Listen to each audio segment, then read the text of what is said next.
Hi, I'm Sheila Long-O'Meara, Executive Editor with Furniture Today. Welcome to this edition of Bedding Insights, and I'm thrilled to welcome Don Wright, Chief Strategy Officer with Wright Global Graphics in Thomasville.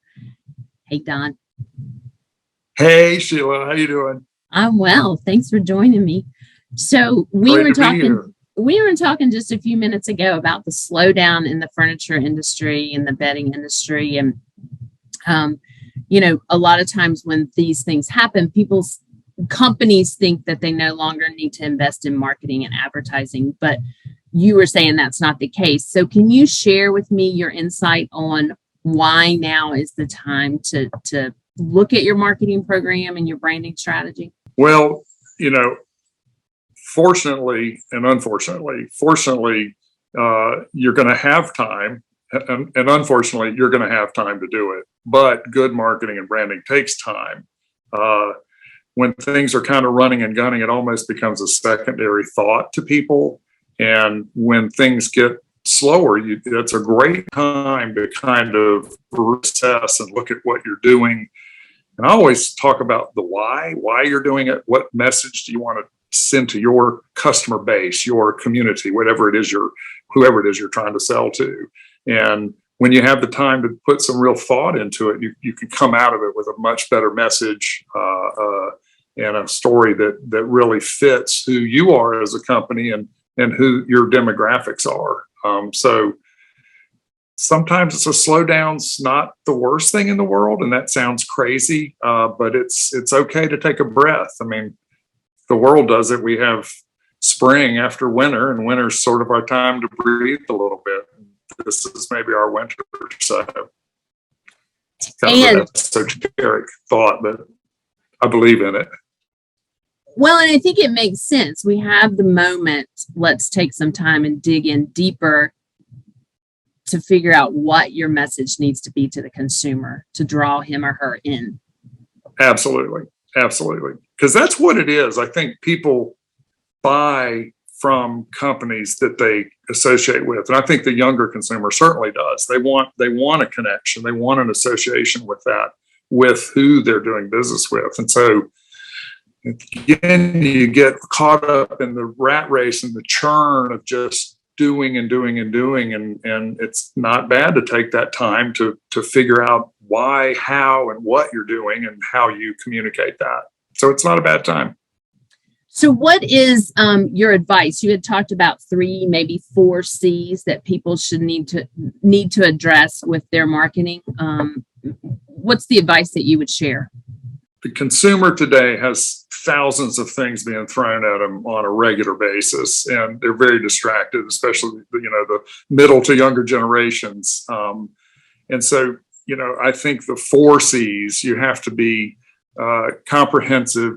You've got to be concise, you have to be consistent and creative. Those are kind of a good start to just categorize and make sure that your messaging follows that path.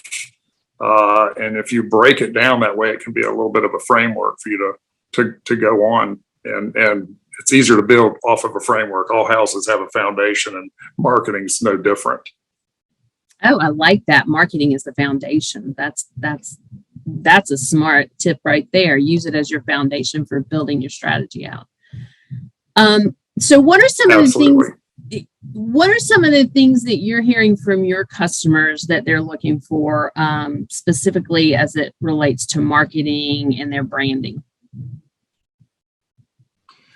Well, we're all kind of given this odd gift of the 2020 intermission. I think there's been all kinds of words to describe that period, and really no one saw the uptick in the home furnishings industry the way it happened, where nesting became the thing. I don't think anybody really anticipated that, but it happened, and it was great. It's been great for the business in general. And good for the people that have kind of re-energized themselves at home. That's wonderful. Home's important.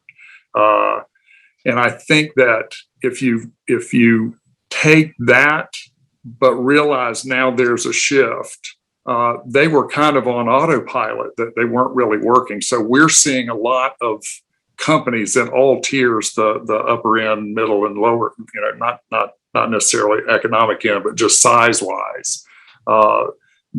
To me, we're seeing a lot of activity in rebranding, refreshing product lines that they were previously selling without a lot of effort. I hate to say that because it's always hard work, but it's going to take a little more, like I said, consistent, cohesive effort. And throughout the industry, they're making efforts. We're seeing a lot of rebranding conversations right now, for lack of a better word.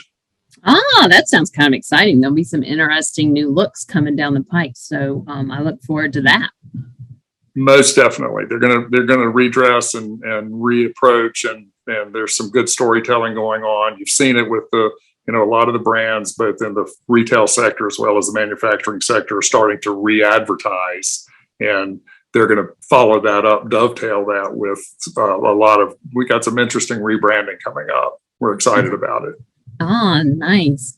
Well, that's all the time that we have for today, but I appreciate you spending a little bit of your day with us. My pleasure. I always enjoy it, and it's wonderful to see you again. And I know we'll cross paths out there in the trenches, as they say. Absolutely. Absolutely. Again, I'm Sheila Long O'Mara with Furniture Today, and this has been your latest edition of Bedding Insights. Thanks so much.